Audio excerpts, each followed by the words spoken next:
So I've really been ticking towards the deadline and doing a lot more stuff off camera because it's a little bit quicker that way. But I did want a little update on the creeper here. We've got our body done with some adjustments. The shoulders are a little smoother and there's some give here in the sides through some elastics to make it easier to put on. The head really smoothed out all the edges. I shortened it a little and gave it a bevel in this direction to make it easier to move around in. I also just cut this a little wider. Obviously, put some eyes in.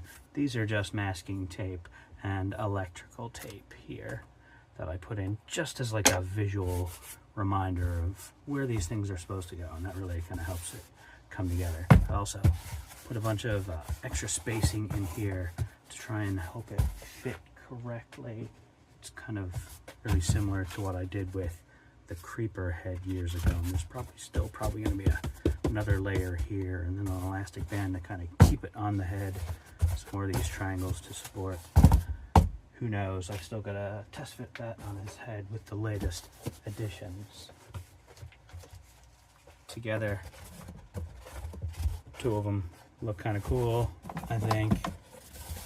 And add in the arms. And, you know, it's really coming together, I think. Speaking of the arms, I've got... Whoa. Caps put on the top of them, but they're not attached this way, so it's kind of easier to slip an arm in and out while there's still an end cap. I might also add a piece of elastic just to get that to spring back. For the doors, I've added a tiny little strip of Velcro for it to attach to. Still have to clean up the extra hot glue and give it a shine down, but I'm pleased with that process. And one more thing I noted, you'll see this one's a lot more rigid. I added a single metal bit there for support because I noticed this. That's what it's like without that, and there's a bit more give to it and it kind of widens here. And how did I manage that? But surprisingly versatile thing when you're making these this kind of stuff. Wire coat hangers, and particularly if you want a long stretch of pretty high gauge wire right here. I don't want this to stab at him, so to ensure the sharp bits are not pointing towards him and to sort of secure it to the body itself, I've just put a little 90-degree L on the end of each side, bending it with my bench vise. A bit too long on this side. I can snip off, just to be sure. That can snip off. So I'm going to get on the outside edge. I want it to end right before the handle, because that's where the body gets sturdy again. Poking the little rod into the outer wall of the arm here. Doing the same thing up here around the shoulder region. And then I'm going to put a bead of glue along here and carefully press, maintain some pressure to make sure that that sticks on there. I might be able to use one of my sanding sticks to safely put some flat pressure on. I redid some of my sanding sticks with some of the stick-on sandpaper with some rougher grits, and I've written the number of the grit on for my ease and convenience.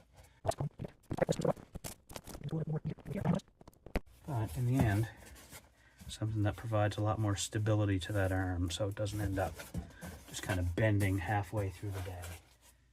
Now, arms are done. What of the legs? This is from the cardboard prototype of the legs, but of the arms, and I've kind of nipped and tucked it a bit and tried it on his leg. This is going to be, say, the shin part, and I'm going to construct that a lot the same as this, and probably even using roughly the same dimensions as this. So I'm going to turn this into a foam version. As I recall, measurements were roughly 4 inches by 4 inches on this one.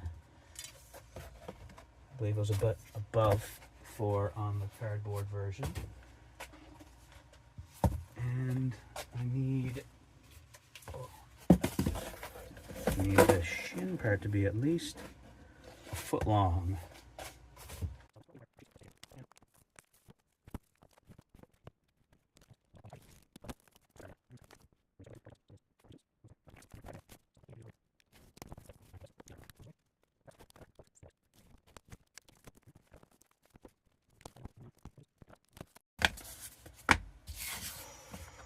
Almost enough to make 2 of them, but I can save this sheet to make other parts of the shin. First, I'm going to cut another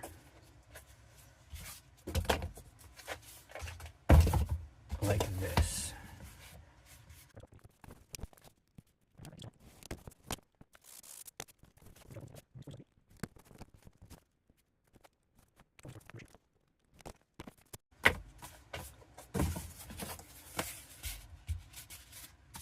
About right. All of them are about straight. Now I need the same width, but much shorter to make the sides. How short? Or well, shorter for the back panel. I guess all 3 sides will be the same size as this. But for this shortened back panel,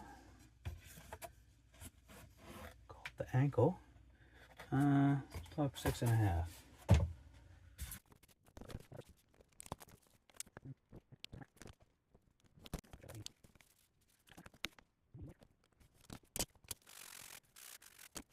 That's bang on. I'm gonna make 4 more of those. And I've done what I set out to do. There's a total of 1, 2, 3, plus 1 for the 1, 2, 3 sides of the shin, plus 1 times 2 for 2 shins. Right now, I'm only going to put together one of these shins because it needs a little test fit on the subject before I can be certain that it's right. And I wouldn't want to commit to 2 of these before being that certain. So out comes the masking tape.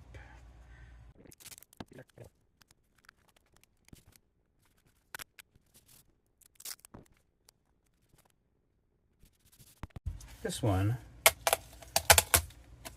looks to be a little bit longer than the others. And I'm not going to exclude it, but I'm going to put it in the middle.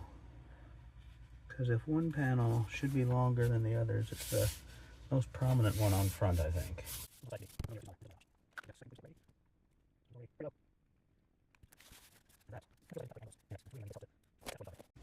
I'd like something to safely spread some of that hot glue that isn't my bare finger. Spare masking tape works. And I should not forget my trick here for putting pressure right up to the corner. And as before,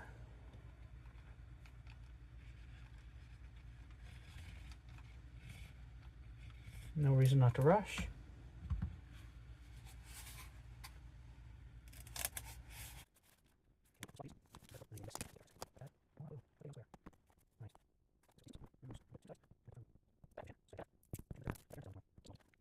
thought of a great way to keep them in box shape.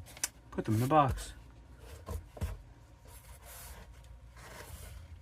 And I still don't have the last back of the shin part. But this will help ensure that those set really nicely. Set me up well for this.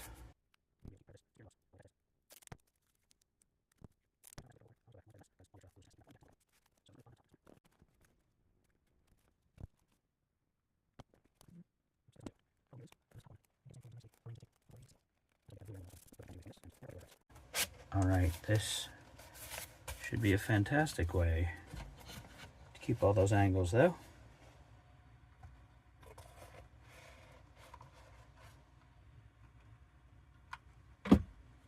Alright, and I guess the plan then is this will be the only sort of rigid part of the legs, and from here I'm gonna continue. His knee is probably going to be about here.